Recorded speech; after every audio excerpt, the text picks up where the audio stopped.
All right, so another one.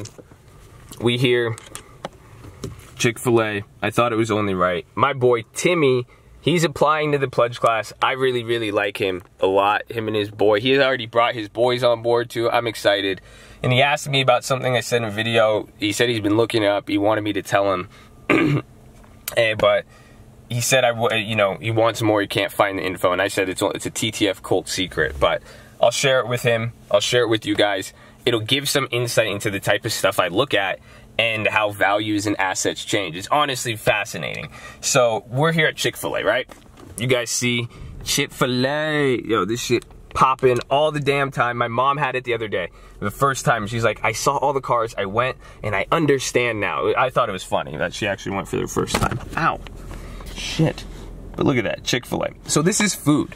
And now what I want to talk about, the question was, he asked, he's like, Josh, you said that the price of food could change the price of oil and stuff. And yeah, really the price of food changes everything. And this is where people need to understand inflation and how things work. This is why I'm so obsessed with oil and food. Oil and food are one of those. Now, why? You have to understand what is being used, okay? What is used a lot. Now, actually, before I get going, if you guys are new to this channel, you have to subscribe. You have to join there's no other option.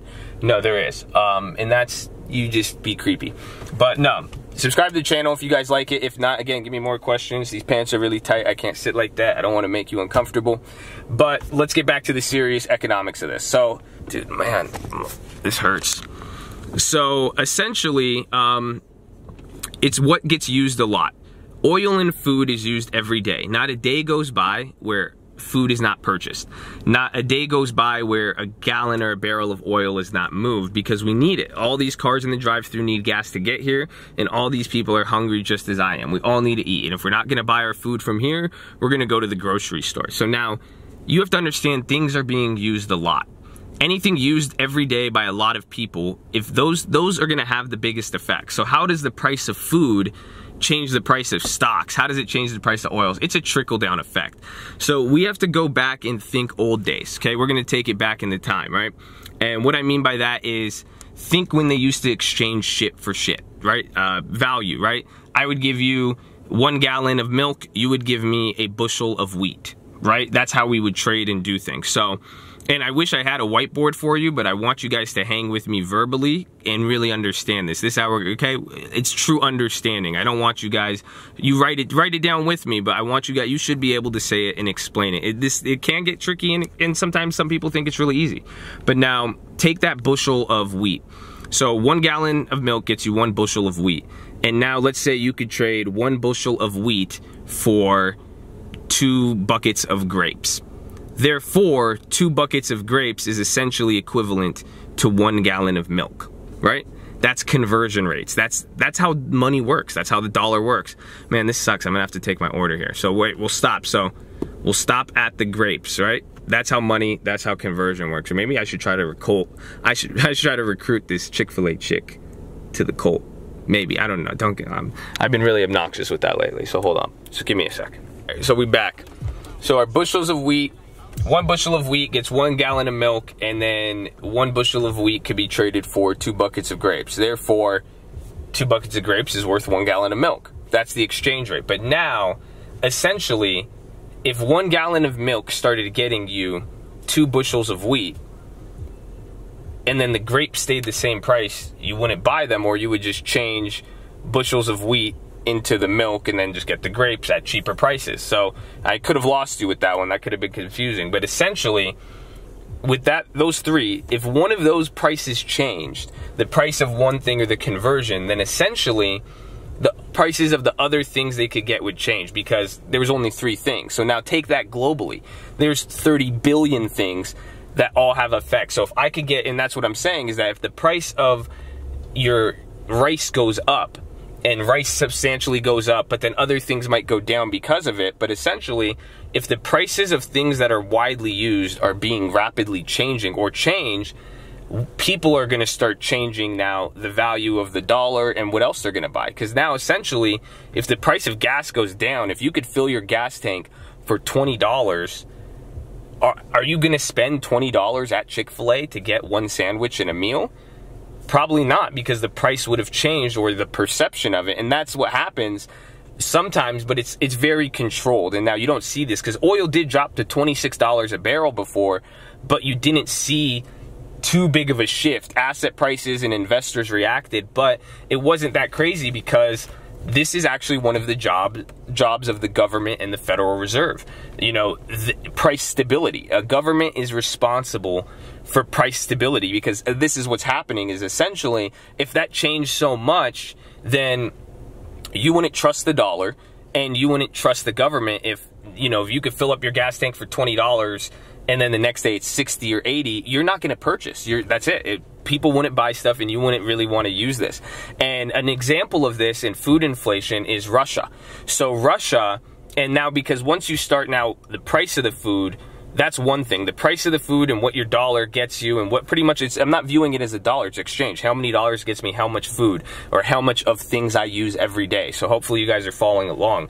But now you mix trade into that. So now you have that domestic situation and then trade. Oh, fuck, dude, I need gas. Why have I been doing this all the time? I'm retarded. I need gas. I totally like need gas. Dude, why isn't the light on? That's so stupid. But again, like I'm saying, you mix trade. You guys mix trade into this, that's where things start to get really, really tricky and complicated. But now an example is Russia. Again, I brought it up with the oil, and here's the funniest thing. Oh, now you want it. Look, it comes on right when I say that. Look at these guys. You're fucking humorous. They're like fucking Google. They're spying on me. But essentially, though, what I'm saying is Russia 2014, when they got sanctioned and that dropped oil, you saw them fuck with their food.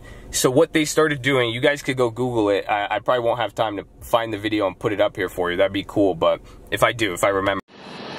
Tons of fresh Western produce are incinerated by Russian border officials. These are illegal imports trying to avoid the ban on Western produce imposed in retaliation for sanctions over the annexation of Crimea.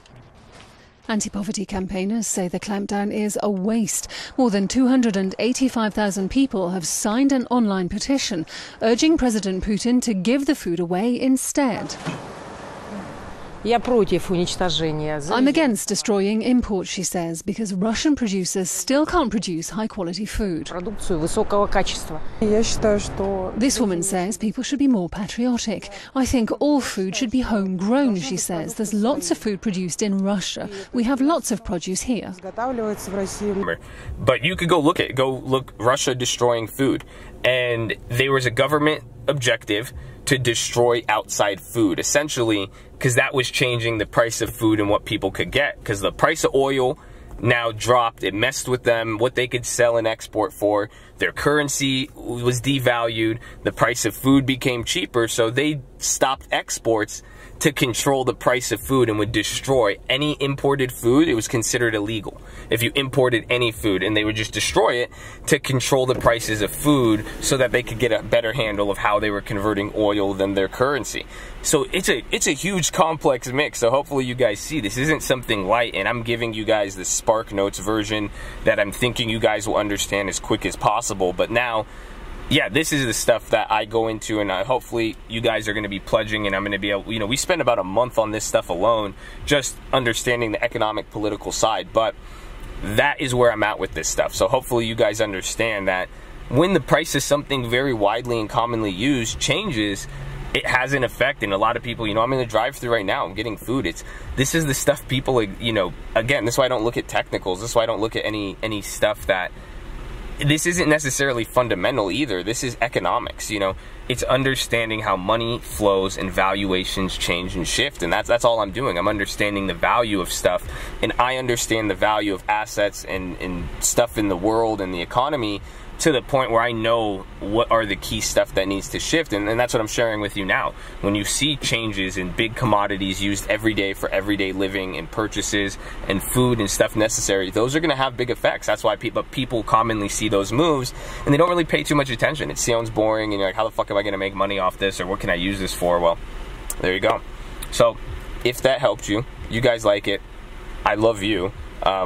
Subscribe, drop a like, give me some comments. I would love your guys' thoughts on this. If this was something new you learned, tell me. I would love to see how, you know, maybe this isn't as mind-blowing as I thought, but let me know. I love you guys. Subscribe. Peace out.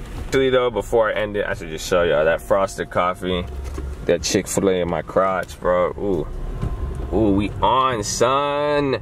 It's great. But think about it, I paid, I think, $10.80 for this meal. So I gave $10. So think about what I was doing. That's where a lot of people, just like options, where people don't understand the main concept of what's occurring. And that is, I exchanged $10. I believe $10 is worth a sandwich, a chicken sandwich with a coffee.